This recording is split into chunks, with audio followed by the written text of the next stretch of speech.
আমরা অনেক সময় সব শর্ত পূরণ করে দোয়া করি, তারপরে দোয়া কবুল হয় না। এর কারণ কি?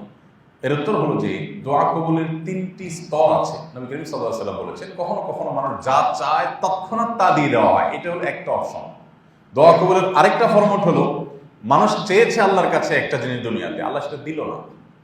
একজনের সন্তান হয় না, এত দোয়া করে, এতভাবে দোয়া করে, মক্কা যায়, মদিনা যায়, নামাজের পরে ভোর রাতে তাহাজ্জুদে বিভিন্নভাবে, বাট দোয়া কবুল হচ্ছে না।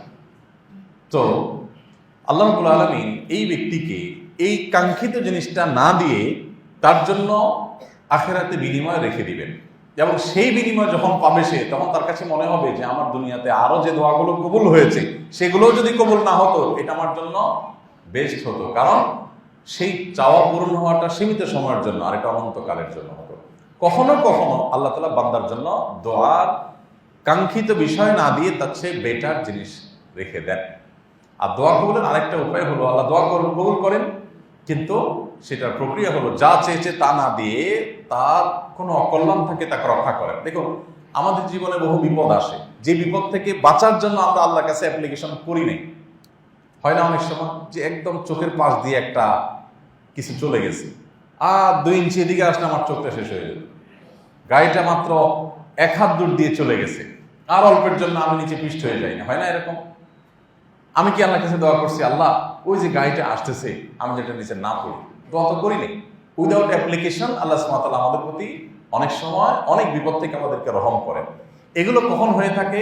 অনেক দোয়া আমি করেছি, আল্লাহর কাছে আমি চেয়েছি আল্লাহ এই জিনিসটা দেন, হয়তো আমার এর চাইতে বড় বিপদ আসছে, আমি জানি না, তো আল্লাহ তাআলা আমার এই দোয়াটা কবুল না করে ওইটা থেকে অনেক সময় হেফাজত করেন।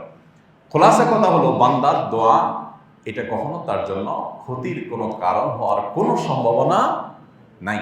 দোয়া তার কল্যাণই কল্যাণ বয়ে আনে। কিছুই যদি না হয়, শুধু দোয়া করাটাই ইটসেলফ একটা ইবাদত। দোয়া করাটাই একটা সত্যাগতভাবে একটা ইবাদত। এই জন্য দোয়া করতে আমাদের কখনো কার্পণ্য করা উচিত নয়। নবী করিম সাল্লাল্লাহু আলাইহি ওয়াসাল্লাম বলেছেন, বান্দা দোয়া আল্লাহ কবুল করে যতক্ষণ পর্যন্ত সে তাড়াহুড়ো না করে। সাহাবীরা জিজ্ঞেস করেন, তাড়াহুড়ো কি? নবীজি বলেছেন, তাড়াহুড়ো হলো দোয়া করার পর কবুল হচ্ছে না কেন, কবুল হচ্ছে না কেন, এই জন্য অস্থির হয়ে যায়, ব্যাকুল হয়ে যায়, এবং একটা পর্যায়ে সে দোয়া ছেড়ে দেয়, না অনেক করছি হলো না। এই জন্য আমাদের কাজ হলো দোয়া অব্যাহতভাবে করতে থাকা। আমার কাঙ্ক্ষিত জিনিস আজ হোক, 2 দিন পরে হোক, হয়তো আমি পাবো, হয়তো আমি যা চাচ্ছি তার চেয়ে গুরুত্বপূর্ণ বিষয় আমার চাওয়া আছে। আমরা তো আসলে ত্রিকালদর্শী না, আমরা তো ভবিষ্যৎ জানি না। আমরা আমাদের চোখের সামনে দেখছি এই মুহূর্তে আমার চাকরিটা দরকার, এই মুহূর্তে বাচ্চাটা হওয়া দরকার, এই মুহূর্তে ব্যবসার উন্নতি দরকার, এই মুহূর্তে ওই বিপদ থেকে উদ্ধার হওয়া দরকার।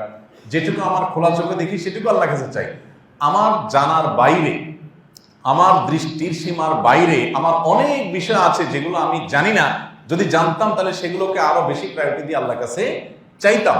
সেজন্য আমার চাওয়া আমি পেশ করব, আল্লাহ সুবহানাহু ওয়া তাআলা আমার দোয়ার কারণে যা প্রয়োজন সেটাই আমার জন্য দিবেন। এই জন্য ভাইরা, দোয়া করতে কখনো কার্পণ্য, কখনো অলসতা, কখনো অবসাদ যেন আমাদের না আসে, এটাকে অনবরত করতে থাকা উচিত।